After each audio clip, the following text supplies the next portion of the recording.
Good morning student, Assalamu alaikum. This is your chemistry class. I am your chemistry teacher and today we are going to start new chapter number 11, that is organic chemistry, and we will start the topic introduction in this, and I will tell you in detail what is in the introduction of organic chemistry.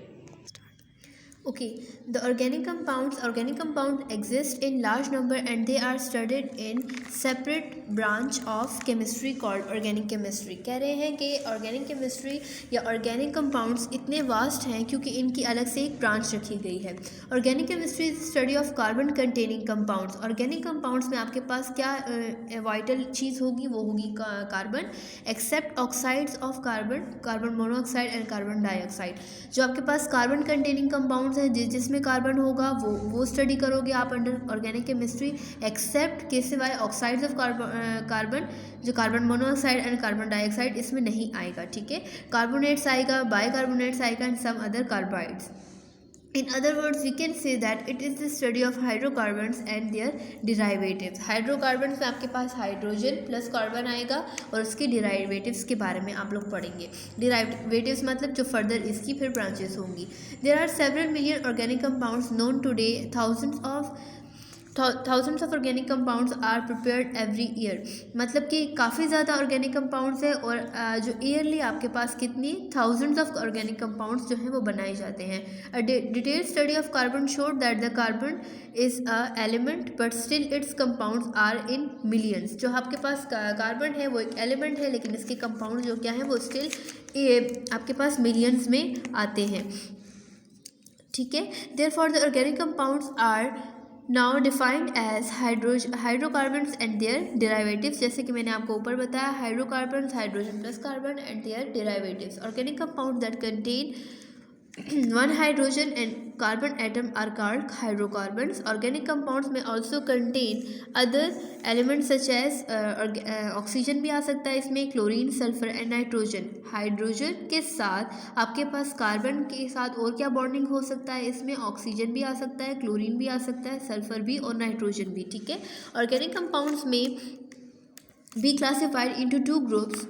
दो groups में classified इनको कर सकते हैं हम लोग organic compounds को, naturally occurring and synthetic. Naturally occurring जो आपके पास जितने भी नेचर में आते हैं, फूड हो गया जो हम खाते हैं, कोल वगैरह हो गया, वो आपके पास जो नेचुरली अकरिंग है, और जो सिंथेटिक है जो मैन मेड है उसमें आपके पास प्लास्टिक, डिटर्जेंट्स, मेडिसिन वगैरह आ जाते हैं. ये सारे आपके पास क्या चीज़ें, ऑर्गेनिक कंपाउंड्स हैं.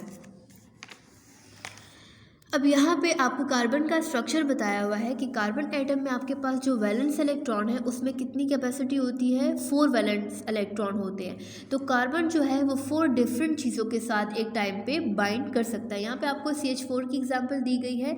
इसका स्ट्रक्चर बताया गया है 3 डायमेंशनल स्ट्रक्चर है. और जो यहाँ पे आपको ये बताया गया है कि कार्बन आपके पास 4 हाइड्रोजन के साथ बॉन्डिंग है जस्ट इसकी वैलेंसी शो करने के लिए. ठीक है, और CH4 आपके पास मीथेन मॉलिक्यूल है.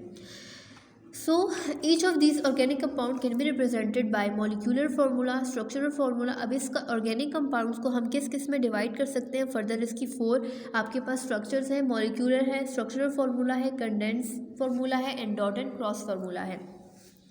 अगर आप स्टार्ट से देखो तो आप एक ही फार्मूले को इस 4 फॉर्म्स में रिप्रेजेंट कर सकते हो. मैं आपको इंशाल्लाह आगे डिटेल में बताऊँगी.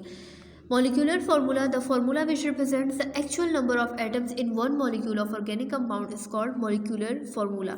यहाँ पे आप लोग यहाँ पे एटम्स का नंबर बताओगे जो कि एक मॉलिक्यूल में बाउंडेड होगा, उसको आप लोग बोलोगे मोलिकुलर फार्मूला. एग्जाम्पल में आपको दिया गया है, प्रोपेन की एग्जाम्पल दी गई है. जैसे प्रोपेन का आपके पास फॉर्मूला है C3H8. तो यहाँ पे आपके पास ये विजिबल हो रहा है कि जो C3 है इसमें कार्बन के 3 जो हैं एटम्स मिलके हाइड्रोजन के 8 एटम्स के साथ मिलके क्या बनाते हैं, प्रोपेन. तो प्रोपेन को इस फॉर्म में रिप्रेजेंट करना इसके मॉलिक्यूलर फार्मूला को शो करता है.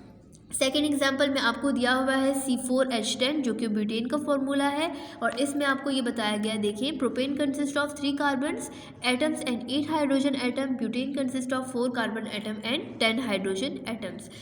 आपको मैंने बताया ऑर्गेनिक कंपाउंड, उसका जो है इंट्रोडक्शन और उसके बाद इसका फर्स्ट फार्मूला. आज के लिए इतना काफ़ी है. इंशाल्लाह कल हम लोग इसकी फर्दर 3 टाइप्स पढ़ेंगे. Revise this topics at home. Thank you so much.